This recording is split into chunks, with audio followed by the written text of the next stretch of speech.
Okay, so welcome to Beauty of Colors podcast, Gayle. It's great to have you on the show. Thank you so much. I'm glad to be here, Cleanne. You're very welcome. So, Gayle, tell the listeners about you and what drove you to be an entrepreneur and an author. Yeah, so my background is in healthcare administration. I am not the clinical kind of person, but I support the physicians and staff and finance and all of that. And I have about 30 plus years in that arena. Much of it is in the human resources arena. And so I've worked all over. I grew up in upstate New York. I moved to Tucson, Arizona about 24 years ago. I worked for a large national healthcare chain in Phoenix for about 4 years. And when I came back to Tucson, so I was doing a commute thing. My husband and I have been married for 43 years. And I was made an offer in Phoenix that I just couldn't refuse. And so Al had the house down here and I had a condo up in Phoenix. And it was really great until we lost both my brother-in-law, my father, and my father-in-law in a span of 9 months. So I came back to Tucson one weekend and I just looked at him and I said, I don't think this is good for us anymore. And so as I came back to Tucson, I couldn't really find the kind of positions I had held with the kind of autonomy, the kind of salary, the kind of responsibility that I had up there. And so my smart husband said, why don't you start your own business? It could be something along the lines of recruitment or something in the HR arena. And I did what I asked my coaching clients to do, which is make a list of pros and cons. And the cons were like this long and the pros were like this big.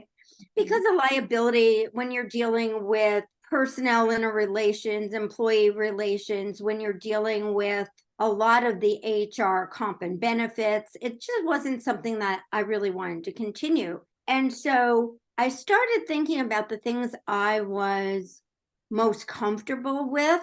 And it led me to identify first impressions because I have seen the good, the bad, and the ugly as far as resumes and people coming to interviews not dressed appropriately, resumes that don't look professional. And so I thought, well, I could really help people. So that's how First Impressions Image Consulting was born. I've been heading that up now for about 6 years. And I coach people, preparing them for interviewing with colleges. So I work a lot with high school juniors and seniors. And I also work with college grads looking for their first real job, as well as working with women in the transition of, so I don't want to or can't be a nurse anymore. Where are my skills most transferable? This is what I really love. This is what I'm passionate about. And how do we make that move? Drawing on my experience as a toddler, I'm a burn survivor. I was burned at 2.5. My mom had taken me, along with several of her friends and neighbors with their daughters, to a neighbor's home. And we were playing out in the beautiful fall leaves in upstate New York in the fall. And as we came into the smell of cookies coming fresh out of the oven, I started to climb up on the table and I spotted cookies. And as I reached for a cookie, I toppled a full, fresh pot of coffee off the table and all over me. So I was 2.5 and I was very tiny, and 40% of my body was burned. My parents didn't know if I would live or die. And so obviously I survived, but I survived not any longer being the outgoing kiddo who loved going new places and meeting new people. I became afraid of everyone and everything. And so I grew up with these huge fears and phobias, rational and irrational, body image issues, as you could imagine, distrust, lack of self-confidence.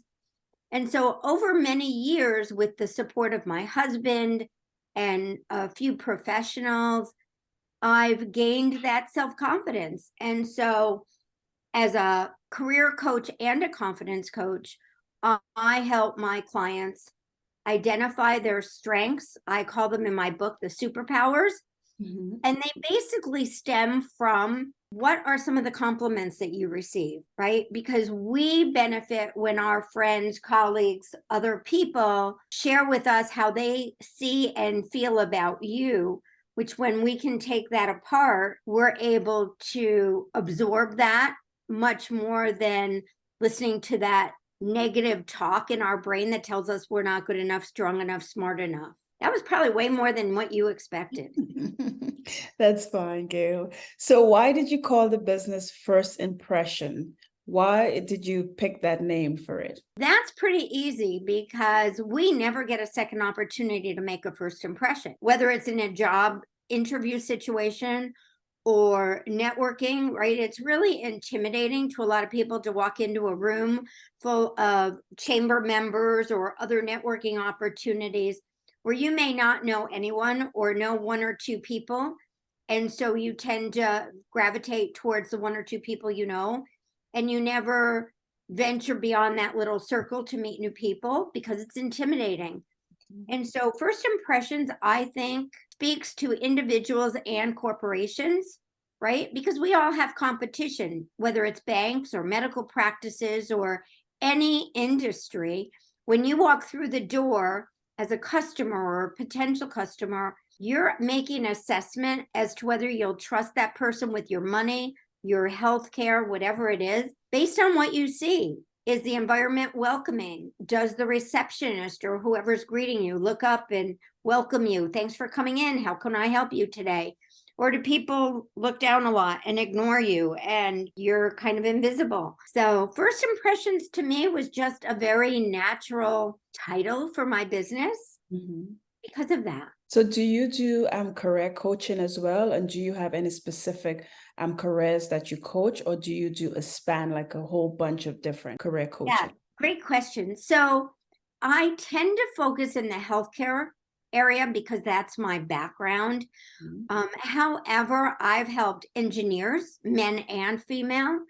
I have also helped people in a range of industries.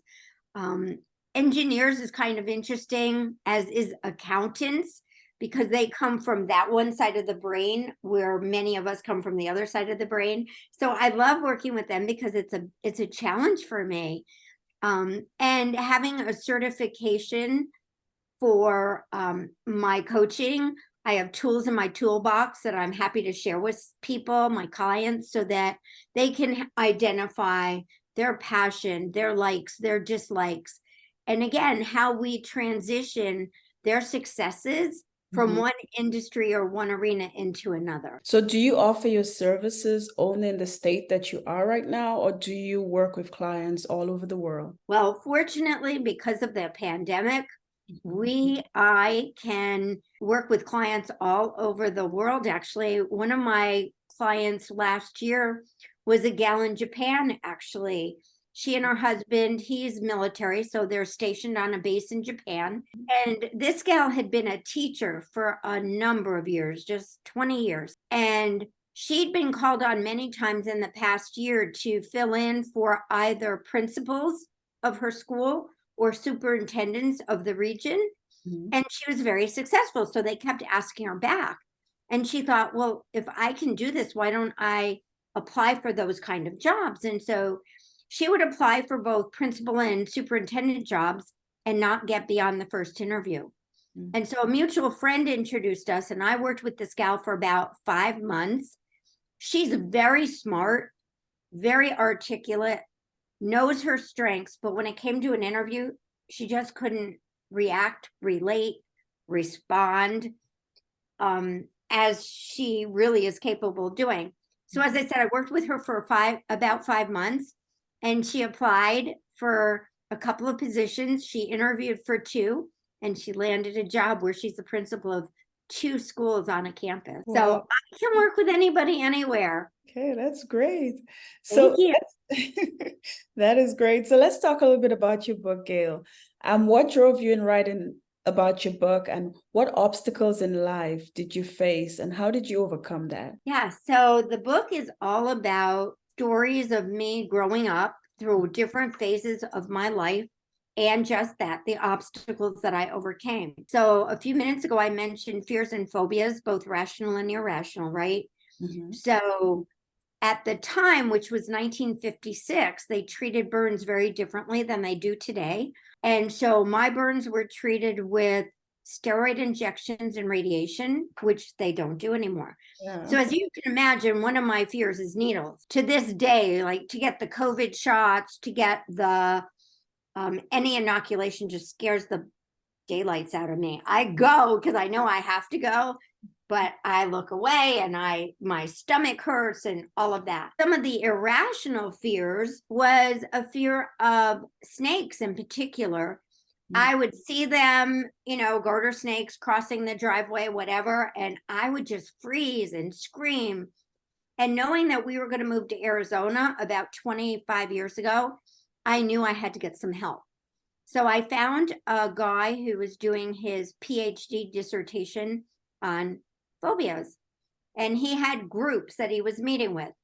Well, I met him in this large conference room the very first time, one-on-one. And as I walked into the conference room, he was sitting on the couch and he had his feet up on this, what looked like a box. Mhm. Turned out it was a terrarium. And I said to him, "What's in that box?" And he said, "That's Max, my snake." And I ran. Like I could not get out of that room fast enough. So he comes out after me, knocks on the window of my car, and he's like, "Okay, I can tell you're going to be a challenge. No group for you. We'll do one-on-one. 6 weeks or so, we'll have you comfortable with snakes." I kind of giggled and came back the following week. And he looked over at the shelf and he said, "There are books over there. Go pick out a book." Well, I picked out a book and it had snakes in it. And as I opened the book flew out of my hand because I couldn't do that. There were also rubber snakes. And he's like, "Touch the snake." I'm like, "No way." So my first homework assignments was to take one of those golden books home and just touch the snake. That took 3 weeks. Mhm. The next assignment was to take a rubber snake home. And he went to hand me the snake, and I'm like, "Oh no." He had to put it in a plastic or rubber bag, Mhm. paper bag, sorry, a brown paper bag. And I made him put it in my trunk. And when I got home, my husband was the one that had to take it out of the trunk. And he kept it on the living room side table for about 3 weeks so that every night I would touch it. And he finally, my so smart husband, finally said to me, "I think the reason is because of the way it looks. It's just a piece of rubber." So Mhm. he took me out to the car and he had me touch the rubber of the tires Mhm. and then touch with my eyes closed the rubber of the snake. And they felt the same. So I could open my eyes and feel that that's what that was. I had to overcome that block. And I was also definitely afraid of heights. So I didn't go out a lot as a kid. I mean, I rode my bike around the neighborhood, but if kids were going on a long ride, I Mhm. wouldn't go because I was afraid that I might run across a snake, but I was also afraid that there might be a bridge and I couldn't cross a bridge. And so now where we live, there's this 100 miles of bike path all around the city of Tucson. And my husband and I, except in this weather because it's just too hot, Oh yeah. walk every day and I cross the bridge. So it's a matter of what I have learned is keep on doing the things, put yourself in challenging situations because that's how we get over our burn, right? We've all been burned physically, emotionally, whatever. And the only way I have found to overcome that is through repeating things, right? So touch the book, touch the picture, hold the snake. Repetitiveness, that's how we overcome those fears and phobias. That's how we get beyond our challenges. And that's what the book is all about. And the book is geared for 8-year-old kids, mostly girls, through 88-year-olds. But I get surprised every time guys read it and get back to me and tell me how interesting they think it would have been had a guy suffered the same burns that I did. Because guys see things like that, right? A guy gets wounded, scarred, whatever. That's sort of a badge of courage for them. As women, we're not seen that way.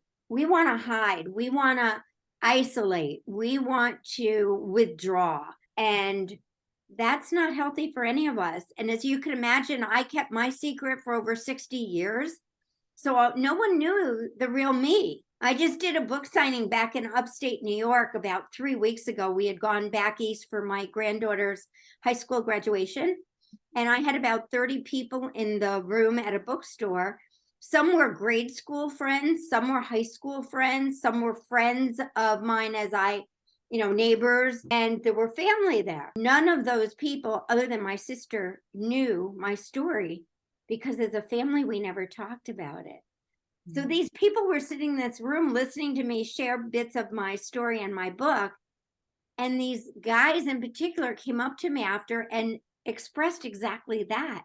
How different it would have been for a guy versus a gal to have those major injuries and scars, and how we learned and would have learned to deal with them so differently. So, Gayle, why did it take you so long to come out of this story? I think in part because of guilt, because of fear of judgment, because as I said, we never talked about it. So there really was no reason to share my story. I just thought people would see me as I saw myself, from the outside in rather than the inside out. And I wanted to protect that. Okay, so how you feel right now, knowing that you've shared your story, how is that feeling different from when you haven't shared your story, when you didn't share your story? Yeah, so honestly, I feel empowered. I feel so confident that, like, we're sitting here telling my story is like a weight being lifted off my shoulders. In addition, I know by sharing my story, I'm healing. And by being vulnerable, I'm giving other people permission to be vulnerable, to share their story. I give back a lot to my community. I sit on the board of Junior Achievement of American Red Cross. Red Cross speaks to me because burn survivors survive in large part due to plasma and platelets. And I also work a lot with the Arizona Burn Foundation. And so I'm also certified as a SOAR, peer support. And SOAR is Survivor Offering Assistance in Recovery. And so, again, by sharing my story, by telling other people who have been burned, whether it's a 2% or 40% or 80% burn on their body, my sharing my story lets them understand that while they may not be exactly the same person they weren't before their burn, life will go on, life will be good. They can overcome whatever it is that they're dealing with in the bedside right then. So, yeah, empowered, confident, vulnerable at the same point. But I'm excited to share my story so that hopefully I can inspire others and encourage others to share their story, because we all have a story. They're all different, but we all have a story. Yeah, we do. So, Gayle, where can the listeners get in touch with you, and where can they get a copy of your book? And do you have any last words for the listeners to help them overcome obstacles and move forward to the future? I do, actually. So first of all, they can get my book through my publisher, and it's BookLocker, BookLocker.com, with a backslash of 11593. My book is available in English and in Spanish, and also available on audio. And my parting words, I think, would be smile. Share your smile, because they're the good kind of contagious. And when you smile, what happened when I smiled? You smiled back immediately, right? And that's what we do. We don't know how much better we can help make someone's day, pardon me, when we smile, whether it's at somebody in line at the grocery store or at a networking event or wherever we see other people, because we're all dealing with stuff. There's a lot of stuff out there. And if we can help make somebody transform their day from negative to positive with just a simple smile, it means a lot. Sounds good, Gayle. Thank you so much, Gayle, for being on Beauty of Colors podcast and for sharing your story. Thank you for having me as your guest. I really appreciate it.